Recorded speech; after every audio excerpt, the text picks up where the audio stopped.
ಆ ಬುಕ್ಕಾಂಬದಿಯೊಳಗೆ ಅನುಷ್ಠಾನವನ್ನ ಮಾಡಿ ಬರ್ತಾರೆ. ಆದರೆ ಈ ವರ್ಷ ಅನುಷ್ಠಾನದ ಶತಮಾನೋತ್ಸವದ ಸ್ಮರಣೆಗಾಗಿ ಈ ಉಜ್ಜಯಿನಿಯಿಂದ ಬುಕ್ಕಾಂಬದಿಯವರೆಗೆ ಪ್ರಸ್ತುತ ಉಜ್ಜಯಿನಿ ಜಗದೊಳವರು ಪಾದಯಾತ್ರೆ ಮುಖಾಂತರವಾಗಿ ಅನುಷ್ಠಾನಕ್ಕಾಗಿ ಆ ವಿಶೇಷ ಕಾರ್ಯವನ್ನು ಮಾಡಬೇಕು ಅನ್ನುವಂಥ ಸಂಕಲ್ಪವನ್ನು ಮಾಡಿದ್ದಾರೆ. ಅದಕ್ಕೆ ನೂರಾರು ಶಿವಾಚಾರ್ಯರು, ಸಾವಿರಾರು ಭಕ್ತರು ಕೂಡ ಅದಕ್ಕೆ ಸಹಮತವನ್ನ ವ್ಯಕ್ತಪಡಿಸಿದ್ದಾರೆ. ಆ ಕಾರ್ಯ ಬಹಳ ಅದ್ದೂರಿಯಾಗಿ ನಡೆಯತಕ್ಕಂಥದ್ದು ಆಗಿದೆ ಅನ್ನುವಂಥ ಪ್ರಕಟಣೆಯನ್ನ ನಿಮ್ಮೆಲ್ಲರಿಗೂ ಕೂಡ ಅಪ್ಪಣೆಯನ್ನು ಕೊಡಿಸ್ತಾ, ಇವತ್ತಿನ ಮಹಾರಥೋತ್ಸವ ಬಹಳ ವಿಜೃಂಭಣೆಯಿಂದ ಶಾಂತವಾಗಿ ಪ್ರಶಾಂತವಾಗಿ ನಡೆದುಕೊಂಡು ಬಂದಿರತಕ್ಕಂಥದ್ದು ಜಗದ್ಗುರು ಮಹಾಸನ್ನಿಧಿಯವರಿಗೆ ಬಹಳ ಸಂತೋಷವನ್ನ ತಂದಿದೆ ಅನ್ನುವಂಥದ್ದು. ಬಹುಶಃ ಅಷ್ಟೆಲ್ಲ ಜನಸಂಖ್ಯೆಯ ಮಧ್ಯದೊಳಗೆ ಆ ಮರಳು ಸಿದ್ದೇಶ್ವರ ತನ್ನ ವಿಜೃಂಭಣೆಯ ರಥೋತ್ಸವನ ನಡೆಸ್ಕೊಳ್ತಾನೆ ಅಂದ್ರೆ ಇದು ಸಾಮಾನ್ಯವಾದ ಶಕ್ತಿ ಅಲ್ಲ. ಬಹುಶಃ ಎಲ್ಲ ಶಿವಾಚಾರ್ಯ ಬಳಗ ಅಭಿಪ್ರಾಯ ಪಟ್ಟಂತೆ ಈ ಕ್ಷೇತ್ರದ ದಿಶಕ್ತಿ ಏನಿದೆ, ಮರಳು ಸಿದ್ಧರ ಆ ತಪಶಕ್ತಿ ಏನಿದೆ, ಆತ ನೆಲೆ ನಿಂತಹ ಈ ಕ್ಷೇತ್ರ ಏನಿದೆ, ಅದರ ಬಲ, ಅದರ ಅದ್ಭುತವಾಗಿರ್ತಕ್ಕಂಥ ತಪಶಕ್ತಿಯ ಜ್ಯೋತಿರ್ಪ್ರಭೆಯ ಆ ಬೆಳಕು ಈ ಎಲ್ಲ ಕೆಲಸವನ್ನ ಮಾಡಿಸ್ತಾ ಇದೆ ಅನ್ನುವಂಥ ಮಾತನ್ನು ಹೇಳಿದ್ರೆ ಅದು ಅತಿಶಯೋಕ್ತಿ ಆಗಲಾರದು ಅನ್ನುವಂಥ ಮಾತನ್ನ ಈ ಸಂದರ್ಭದಲ್ಲಿ ತಿಳಿಯಪಡಿಸಿ, ವಿಶೇಷವಾಗಿ ಈ ಮಟ್ಟಿಗೆ ಇಷ್ಟು ಜನ ಸೇರುವುದಕ್ಕೆ, ಇಷ್ಟು ದಾಸೋಹದ ವ್ಯವಸ್ಥೆ ಆಗೋದಕ್ಕೆ, ಈ ಕಾರ್ಯಕ್ರಮ ವಿಜೃಂಭಣೆಯಿಂದ ನಡೆಯೋದಕ್ಕೆ ಬಹಳ ಜನ ಕಾರಣರಿದ್ದಾರೆ. ಅವರೆಲ್ಲರ ಪ್ರೀತಿ, ಅವರೆಲ್ಲರ ಸಹಕಾರ, ಅವರೆಲ್ಲರ ಸೇವೆ ಈ ಕಾರ್ಯಕ್ರಮದ ಯಶಸ್ಸಿಗೆ ಕಾರಣ ಅನ್ನುವಂಥದ್ದನ್ನು ಬಹಳ ಮನಪೂರ್ವಕವಾಗಿ ನಾವಾದ್ರೂ ಕೂಡ ಹೇಳೋದಕ್ಕೆ ಬಯಸ್ತೇವೆ. ಬಹುಶಃ ಆರಂಭದೊಳಗೆ ಪ್ರತಿಯೊಂದನ್ನು ಜಗತ್ತೊಳವರು ಖರೀದಿ ಮಾಡಿ ತರುತ್ತಿದ್ರು.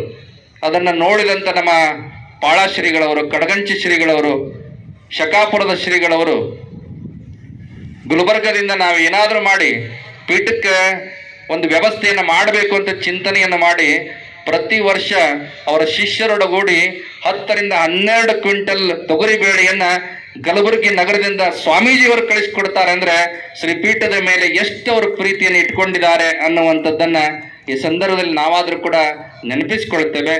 ಆ ತೊಗರಿಬೇಳೆ ಸಹಾಯವನ್ನ ಸೇವೆಯನ್ನು ಮಾಡಿದಂತೆ ಎಲ್ಲ ಮಠಾಧೀಶರಿಗೂ ಕೂಡ ಪೀಠದ ಆಶೀರ್ವಾದ ಸದಾಕಾಲ ಇರಲಿ ಅನ್ನುವಂಥ ಮಾತನ್ನ ಈ ಸಂದರ್ಭದಲ್ಲಿ ಆಶೀರ್ವಾದ ಮಾಡೋದಕ್ಕೆ ಬಯಸ್ತೇವೆ. ಇದರ ಜೊತೆಗೆ ನಮ್ಮ ದಿಂಡದಹಳ್ಳಿ ಶ್ರೀಗಳು, ಅದರ ಜೊತೆಗೆ ಮಾನಿಹಳ್ಳಿ ಶ್ರೀಗಳು, ಅದರ ಜೊತೆಗೆ ನಾಗವಂದದ ಶ್ರೀಗಳು, ಹಾಗೆ ಹಿರೇಕುರುವತ್ತಿ ಶ್ರೀಗಳವರು ಕಳೆದ ಅನೇಕ ವರ್ಷಗಳಿಂದ ತಮ್ಮ 200-300 ಸದ್ಭಕ್ತರನ್ನ ಕರೆದುಕೊಂಡು ಬಂದು ತರಕಾರಿ ಹೆಚ್ಚೋದಿರ್ಬೋದು, ಅಡುಗೆ ಮಾಡೋದಿರ್ಬೋದು, ನೀಡೋದಿರ್ಬೋದು, ತೊಳೆಯೋದಿರ್ಬೋದು, ಸ್ವಚ್ಛತೆ ಮಾಡೋದಿರ್ಬೋದು, ಇದೆಲ್ಲವನ್ನ ಆ ಇಬ್ಬರು ಸ್ವಾಮೀಜಿಯವರು ಇಲ್ಲೇ ಇದ್ದು ಮಠಕ್ಕೂ ಬರದಂಗೆ, ವೇದಿಕೆಗೂ ಬರದಂಗೆ ಬಂದಂಥವರ ಎಲ್ಲರ ಆ ಉಣಬಡಿಸುವಂತ ಹಸಿವನ್ನ ತೃಪ್ತಿ ಮಾಡತಕ್ಕಂಥ ಕೆಲಸವನ್ನ ಮಾಡ್ತಾ ಇರತಕ್ಕಂಥ ದಿಂಡದಹಳ್ಳಿಯ ಹಿರೇಕುರುವತ್ತಿಯ ಶ್ರೀಗಳವರಿಗೆ ಚಪ್ಪಾಳೆ ತಟ್ಟೋದರ ಮುಖಾಂತರವಾಗಿ ನೀವೆಲ್ಲರೂ ಕೂಡ ಅಭಿನಂದನೆಗಳನ್ನ ಸಲ್ಲಿಸಿರಿ ಅನ್ನುವಂಥದ್ದು. ಅವರ ಸೇವೆ ಬಹಳ ದೊಡ್ಡದು. ಅವರ ಭಕ್ತರು ಕೂಡ ಆಗಿದ್ದಾರೆ. ಬಹುಶಃ ಅವರೆಲ್ಲರೂ ಕೂಡ ಗಟ್ಟಿ ಭಕ್ತರು. ಅದರ ಜೊತೆಗೆ ನಮ್ಮ ಹಾರನಹಳ್ಳಿಯ ಶನೇಶ್ವರ ಕ್ಷೇತ್ರದ ಹನುಮಂತಪ್ಪನವರ ಸೇವೆ ಕೂಡ ಬಹಳ ದೊಡ್ಡದು.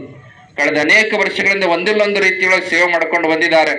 ಕಳೆದ ವರ್ಷದಿಂದ ಸುಮಾರು ತರಕಾರಿ ಸೇವೆಯನ್ನು ಮಾಡಿದ್ದಾರೆ.